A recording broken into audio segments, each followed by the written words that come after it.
NKRI dan kedaulatan wilayah. Indonesia memiliki posisi geografis yang strategis, terletak di tengah dunia dan dilalui oleh garis khatulistiwa. Diapit oleh dua benua, Asia dan Australia, serta dua samudra, Hindia dan Pasifik. Posisi silang ini memberikan dampak positif dan tantangan bagi integrasi bangsa. Posisi silang Indonesia menjadikan berada di antara berbagai sistem dan budaya dunia. Sistem ideologi, ekonomi, masyarakat, budayaan, dan sistem pertahanan di negara-negara di utara dan selatan. Hal ini memberikan potensi besar bagi kemajuan dan pengaruh global Indonesia, namun juga membawa ancaman terhadap integrasi nasional karena berbagai perbedaan dan pengaruh luar yang bisa memecah belah bangsa. NKRI Negara Kesatuan Republik Indonesia. Negara Kesatuan Republik Indonesia (NKRI) adalah negara berbentuk republik yang terdiri dari ribuan pulau dan beriklim tropis. Meskipun memiliki keanekaragaman budaya, Indonesia tetap bersatu dalam semboyan Bhinneka Tunggal Ika. Terletak di sekitar garis khatulistiwa, Indonesia beriklim tropis dengan dua musim, yaitu musim hujan dan musim kemarau. Pengertian NKRI. NKRI menggunakan sistem desentralisasi di mana daerah memiliki otonomi untuk mengurus urusan pemerintah sendiri. Sesuai dengan pasal 18 UUD 1945, pemerintahan daerah terdiri dari provinsi, kabupaten, dan kota yang memiliki kepala daerah dan DPRD yang dipilih secara demokratis. Pembagian wilayah dan kekuasaan dilakukan untuk mewujudkan pemerintahan yang efisien dan mencapai tujuan negara. Cita-cita dan tujuan bangsa Indonesia. Tujuan bangsa Indonesia adalah melindungi bangsa dan wilayah, mensejahterakan rakyat, mencerdaskan kehidupan bangsa, dan mewujudkan perdamaian dunia. 1. Melindungi segenap bangsa dan seluruh tumpah darah Indonesia berarti melindungi rakyat, kekayaan alam, dan nilai-nilai bangsa. Perlindungan ini bukan hanya tugas pemerintah, tetapi juga tanggung jawab seluruh warga negara melalui cinta tanah air dan bela negara. 2. Memajukan kesejahteraan umum berarti memenuhi kebutuhan dasar seperti sandang, pangan, dan papan, serta menciptakan kesejahteraan lahir dan batin. Hal ini mencakup rasa aman, keadilan, dan gotong royong, serta kesiapan bersaing di tingkat nasional dan internasional, termasuk dalam MEA. 3. Tujuan mencerdaskan bangsa adalah memberikan akses pendidikan berkualitas bagi semua warga negara, mengurangi buta huruf, dan meningkatkan kualitas pendidikan. Masyarakat yang cerdas akan mempermudah pembangunan dan kemajuan negara. 4. Indonesia bertujuan melaksanakan ketertiban dunia berdasarkan kemerdekaan, perdamaian, dan keadilan sosial sesuai pembukaan UUD 1945. Perdamaian dalam negeri dan luar negeri tercapai melalui kebijakan pro-rakyat, saling menghargai perbedaan, dan politik luar negeri bebas aktif. Mengenal kedaulatan wilayah Indonesia. Indonesia memiliki letak yang strategis secara geografis, terletak di antara benua Asia dan benua Australia, serta di antara dua samudra, yaitu Samudra Hindia dan Samudra Pasifik. Letak astronomis Indonesia. Letak astronomis Indonesia ditentukan oleh garis lintang dan bujur. Secara astronomis, Indonesia terletak antara 6 derajat lintang utara sampai 11 derajat lintang selatan dan 95 derajat bujur timur sampai 141 bujur timur. Batas-batas wilayahnya adalah utara Pulau Weh, Nangro Aceh Darussalam, selatan Pulau Rote, Nusa Tenggara Timur, barat Pulau Breueh, Nangro Aceh Darussalam, timur Merauke, Pulau Papua. Pengaruh lokasi astronomis ini menyebabkan perbedaan waktu di Indonesia yang dibagi menjadi 3 wilayah, yaitu waktu Indonesia bagian barat WIB 95 derajat bujur timur sampai 115 derajat bujur timur, meliputi Pulau Sumatera, Jawa, Kalimantan Barat, dan Kalimantan Tengah. Selisih waktu 7 jam dari GMT.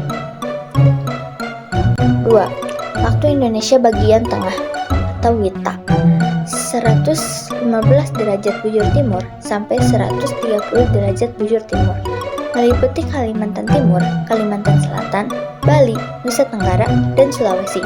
Selisih waktu 8 jam dari GMT. 3.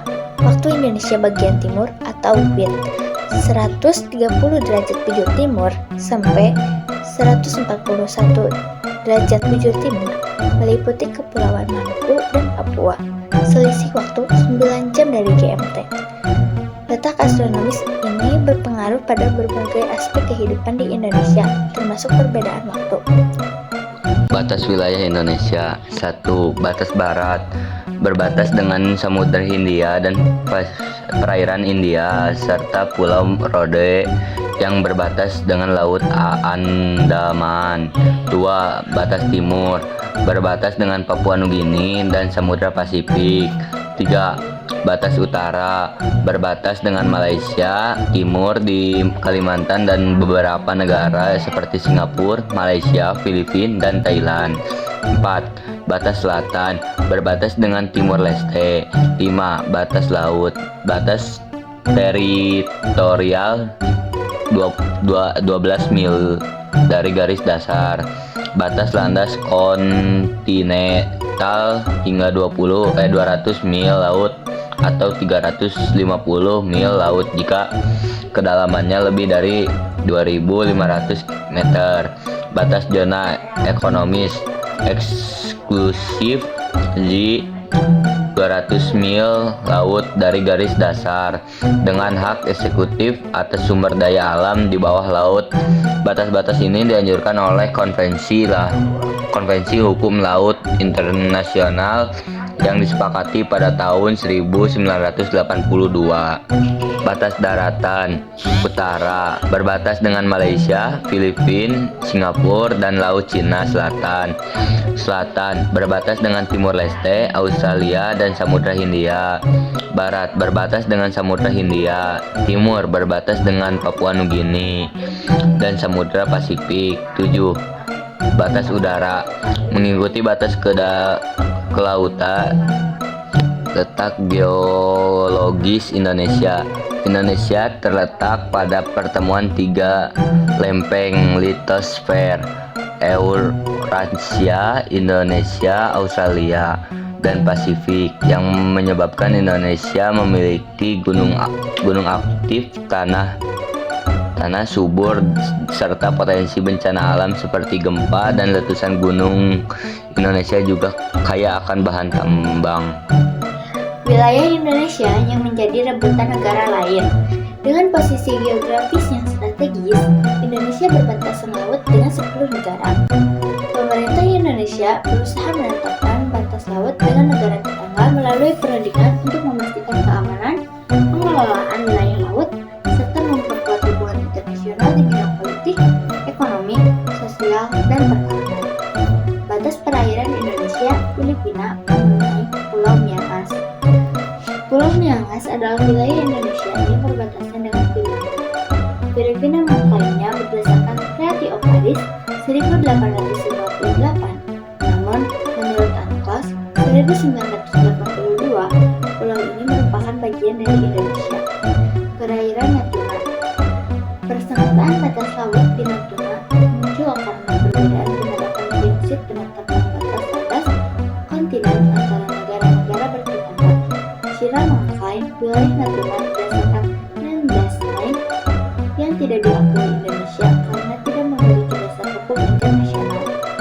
Natuna memiliki potensi kekayaan alam besar, terutama gas alam, yang menjadi sumber sengketa. Meskipun klaim China terhadap Natuna mengganggu, Indonesia tegas menolak klaim tersebut dan mempertahankan kedaulatan wilayahnya melalui diplomasi dan sikap politik luar negeri yang mengacu pada Artikel 1982 dan keputusan Arbitrase PBB.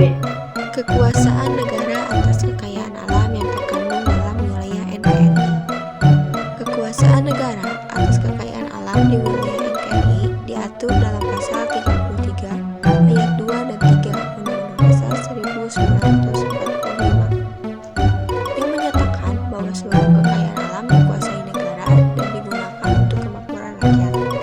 Indonesia memiliki beragam kekayaan alam, termasuk hutan, perikanan, terumbu karang, serta sumber daya tambang seperti minyak, gas, emas, dan batu bara. Pengelolaan sumber daya alam ini diatur secara konstitusional untuk mendukung perekonomian nasional dan kesejahteraan rakyat. Sengketa batas wilayah antara Indonesia dan Malaysia.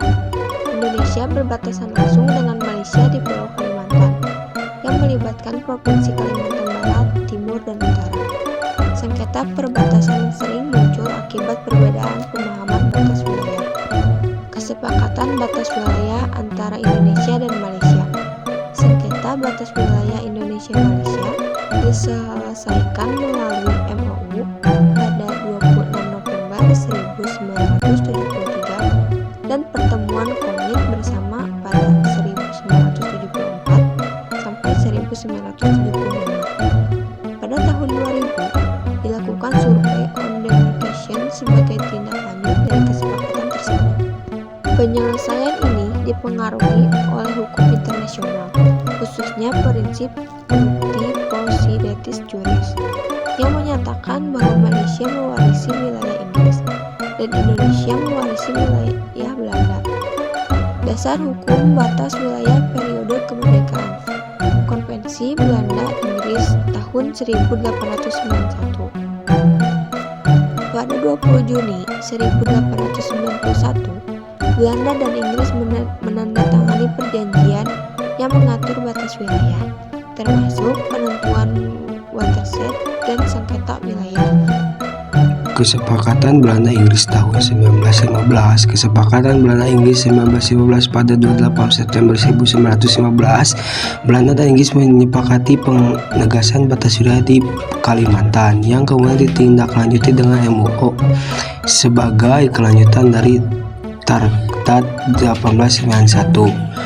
Konvensi Belanda-Inggris tahun 1928 pada 28 Maret 1928, kedua negara mendatangi perjanjian batas wilayah di daerah Jagoy, Gunung Api, dan Gunung Raya yang diratifikasi pada 6 Agustus 1930. MOU Indonesia dan Belanda tahun 1973. MOU ini mengacu pada Konvensi 1891, 1915, dan 1928, berisi kesepakatan tentang survei dan penegasan batas wilayah Indonesia dan Malaysia dengan prosedur pelaksanaan yang rinci. Sengketa wilayah Indonesia dengan Malaysia. Soal Pulau Sipadan dan Ligitan. Sengketa wilayah antara Indonesia dan Malaysia terkait Pulau Sipadan dan Ligitan bermula pada 1996 ketika kedua negara saling mengklaim kedaulatan atas pulau-pulau tersebut. Meskipun sempat melakukan perundingan intensif dari 1988 hingga 1997, tidak ada kesepakatan tercapai pada 1998. Indonesia dan Malaysia sepakat membawa masalah ini ke Mahkamah Internasional setelah 5 tahun pada 17 Desember 2002. Mahkamah Internasional memutuskan bahwa kedua pulau tersebut merupakan milik Malaysia. Keputusan ini didasarkan pada bukti penguasaan Inggris penjajahan Malaysia atau pulau tersebut, termasuk pembangunan mercusuar dan pelindungan alam. Blok Ambalat. Blok Ambalat yang terletak di sebelah timur Pulau Borneo merupakan wilayah sengketa antara Indonesia dan Malaysia. Blok ini memiliki potensi kekayaan migas besar dengan cadangan minyak 764 juta barel dan gas 1,4 triliun kaki kubik. Malaysia mulai mengeklaim Ambalat pada tahun 1979, memasukkan Pulau Sipadan dan Ligitan dalam zona ekonomi eksklusif mereka. Indonesia menentang klaim ini, menyatakan bahwa Ambalat merupakan bagian dari wilayah Kesultanan Bulungan di Kalimantan Timur dan diakui oleh Konvensi Hukum Laut PBB sebagai milik Indonesia. Sesuai dengan Undang-Undang Nomor 17 Sesuai dengan Undang-Undang Nomor 17 Tahun 1984, sengketa antara Indonesia dan Malaysia terkait Blok Ambalat muncul setelah kedua negara memberikan konsesi eksplorasi di wilayah yang sama. Malaysia memberikan hak eksplorasi pada blok ND6Y dan ND7Z kepada Petronas pada 16 Februari 2005. Sementara Indonesia memberi konsesi pada perusahaan Italia ENI untuk blok Ambalat pada 1999 dengan perusahaan Amerika Unocal blok Ambalat Timur pada 2004. Tumpang tindih konsesi ini menimbulkan sengketa atas hak eksplorasi di wilayah tersebut. Konflik ini mendapat perhatian internasional, khususnya negara-negara ASEAN, karena dampaknya pada stabilitas kawasan. Sengketa Ambalat dimulai ketika Malaysia mengeklaim Blok Ambalat dan Blok Ambalat Timur di Laut Sulawesi sebagai bagian dari landas kontinen mereka berdasarkan peta 1979. yang dibantah oleh Indonesia. Ketegangan meningkat dengan pengerahan angkatan laut kedua negara di kawasan tersebut dan penghentian pembangunan mercusuar di Karang Unarang oleh Malaysia. Konflik ini terjadi karena tidak ada kesepakatan resmi mengenai batas landas kontinen antara Indonesia dan Malaysia di Laut Sulawesi. Sementara kesepakatan yang ada hanya mencakup Selat Malaka dan Laut Cina Selatan. Blok Ambalat diperkirakan mengandung cadangan minyak dan gas besar, memperburuk persaingan antara kedua negara.